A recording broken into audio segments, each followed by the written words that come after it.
Tapi orang yang hafal Quran ni bagus tak bagus tuan-tuan? Bagus. Yang tu no doubt, tidak ada keraguan. Hadis daripada Aisyah anin Nabi sallallahu alaihi wasallam qal masalul ladzi yaqra'ul Quran wa huwa hafizun lah. Aisyah kata Nabi sallallahu alaihi wasallam bersabda, Nabi kata perumpamaan orang yang membaca Quran dan dia seorang yang hafaz Quran. Ma'as safaratil kiramil bararah. Dia di hari akhirat esok dia bersama dengan malaikat yang mulia-mulia. Itu. Wa mathalul ladzi yaqra wa huwa yata'ahaduhu wa huwa alaihi syadid falahu ajran. Dan satu orang pula yang dia ni baca Quran susah.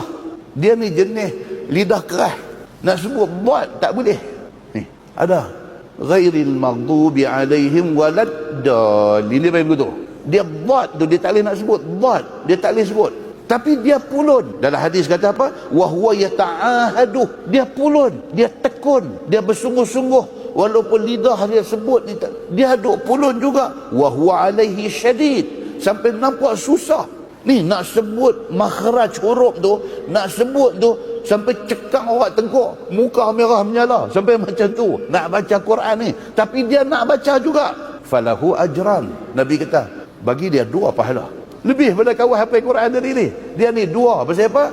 Pasal biasanya orang bila dia nak buh tak boleh, dia nak buh tak boleh. Kamu baca dah. Biasa lagu tu. Tapi dia tidak. Dia nak sebut tak boleh pun dia baca juga. Dia baca juga. Baca tu satu pahala. Kesungguhan dia tu satu pahala Tuhan bagi. Hadis itu hadis sahih. Riwayat Al-Bukhari. Tuan-tuan. Hadis kuat. Maknanya bagus dah orang baca Quran. Bagus dah orang hafal Quran. Bagus. Tapi adakah badan dia tak reput?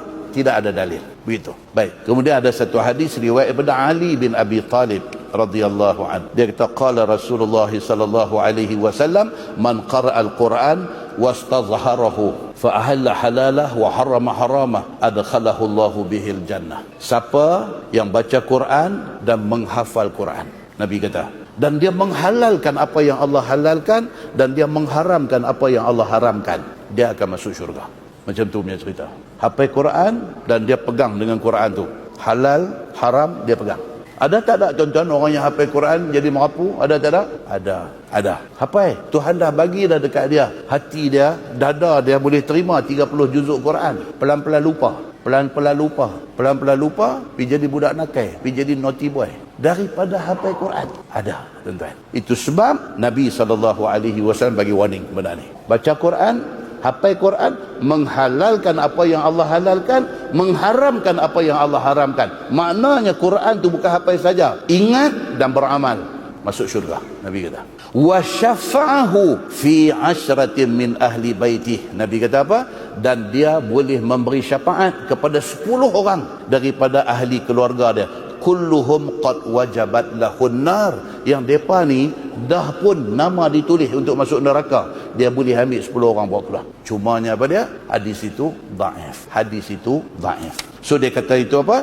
Dan ada cerita orang, tak kala Muawiyah khalifah Rasulullah sallallahu alaihi wasallam hendak mengalirkan air daripada kubur orang-orang yang mati syahid, terus disuruhnya orang-orang suruhannya panggil waris-waris yang mati syahid dalam perang Uhud untuk dibongkarkan kuburnya. Ini kita cerita bulan lepas. Kita pergi ke kawasan Uhud, kita tengok ini perkuburan syuhada. Ini Jabal Uhud. Balik ini ada Jabal Rummah. Dia kata pasukan pemanah dulu. Asal-asal orang yang mati dalam perang Uhud tanam belakang tu.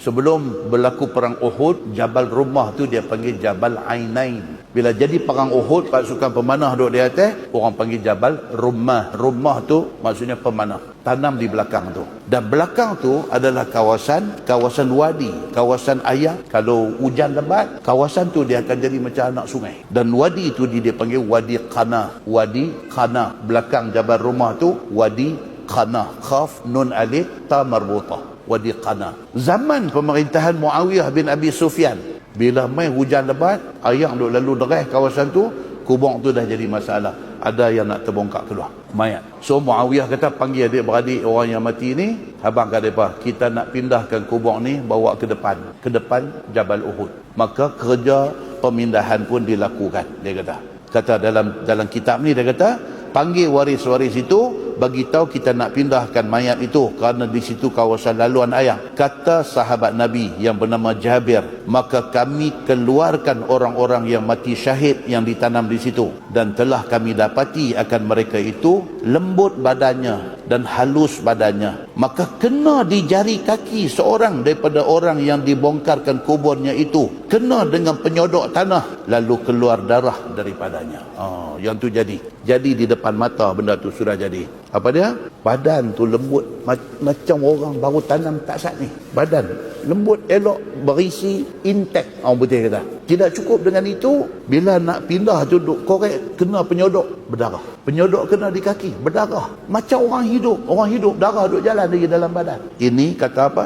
Kata Jabir, ketika proses pemindahan mayat syuhada Uhud, begitulah keadaan dia. Semua syuhada tu badan tak reput dan ada yang masih berdarah. Dia kata begitu. Maka telah kami dapati akan mereka itu lembut badannya, dan bila terkena penyodok lalu keluar darah daripadanya. Dia kata masalah, dia kata orang yang mati syahid itu hidup di dalam syurga. Ini pula cerita yang kata hidup tu macam mana. Hidup mereka itu bersuka-suka, makan, minum dan lainnya. Orang mati syahid ni, kita nampak badan dia macam kaku, mati. Di sisi Allah dia hidup. Bermula dalil yang menunjukkan atas yang demikian itu ialah Quran, seperti yang didatangkan oleh At-Tirmizi hadis dia. An Ibni Mas'ud annahu su'ila an qawlihi wa la tahsabanna alladhina qutilu fi sabilillahi amwata bal ahya'un 'inda rabbihim yurzaqun. Ayat tu diriwayatkan kepada satu sahabat Nabi sallallahu alaihi wasallam, nama dia Abdullah bin Mas'ud radhiyallahu anhu, bahwasanya ditanya orang akan dia daripada tafsir yang didengarnya daripada Nabi sallallahu alaihi wasallam. Firman Allah yang bermaksud, jangan sekali-kali kamu sangka orang yang mati dibunuh dalam perang sabilillah itu orang mati. Quran kata macam tu. Never ever ingat orang yang mati syahid itu mati. Bahkan mereka itu orang hidup. Hidup mereka di sisi Tuhan mereka. Bahkan dimuliakan Allah subhanahu wa ta'ala. Diberi rezeki akan mereka itu. Makan, minum, bersuka-suka mereka di dalam syurga. Macam tu ayat Quran kata. Bila didengar oleh Abdullah bin Mas'ud perkataan orang akan tafsir ayat itu, lalu Abdullah bin Mas'ud jawab, faqala ama ana qad sa'alna an zalik. Maka kata Abdullah bin Mas'ud, bukankah kami sesungguhnya telah tanya tafsir ayat itu kepada Nabi sallallahu alaihi wasallam? Bila orang tanya dia kata, no, soalan hampa ni, soalan tu kami dah tanya Nabi dah dulu. Ayat kata jangan hampa ingat kata orang mati syahid ni mati. Sebaliknya orang yang mati syahid ni hidup, bahkan masih diberi rezeki. Hampa tanya kami. Soalan tu kami tanya dah Nabi masa Nabi hidup dulu. Dia kata begitu. Bila didengar oleh Nabi akan pertanyaan kami tentang tafsir ayat itu, maka Nabi SAW terus terangkan. Kata Ibnu Mas'ud, fa akhbarana anna azwajahum fi tayrin khudrin tasrahu fil jannah haitsu sya'at. Ini jawapan Nabi. Dan dikhabarkan kami bahwasanya roh orang-orang yang mati syahid itu ada di dalam temolok burung hijau. Nabi jawab. Ini jawapan Nabi. Nabi kata orang yang mati syahid ni jasad dia ada dalam kubur, tapi roh dia Allah ambil simpan dalam temolok burung hijau. Dia kata begitu. Sebagaimana kita taruh permata lu'lu' di dalam peti, macam kita ada barang kemas, ada batu permata, kita akan jaga dia, kita akan buh tempat selamat dalam peti besi. Begitulah roh orang yang mati syahid. Allah jaga dia, Allah bubuh roh dia di dalam temolok burung yang duduk di dalam syurga. Tuhan jaga roh mereka ni macam tu kerana memuliakan mereka itu dan kerana mempermegahkan mereka itu. Boleh terbang, makan, minum ke sana sini di dalam syurga di mana tempatnya mereka kehendaki. Ini jawapan Nabi kepada Abdullah bin Mas'ud, dan Abdullah bin Mas'ud jawab balik kepada orang yang tanya ni. Baik, masalah dia kata syurga ni adakah telah dijadikan Allah sekarang ini? Ini pun satu hal. Dia pada tanya, dia kata betul-betul syurga ni ada ke tak lagi? Syurga neraka ni betul-betul ada ke tak lagi? Kalau jawab kata ada, dia kata tak mana? Dia bagi main alamat boleh pergi tengok. Kaki layak buruk ni dah banyak lah ni. Baik, ada kata ada? Kita tengok hadis di luar daripada kitab ni.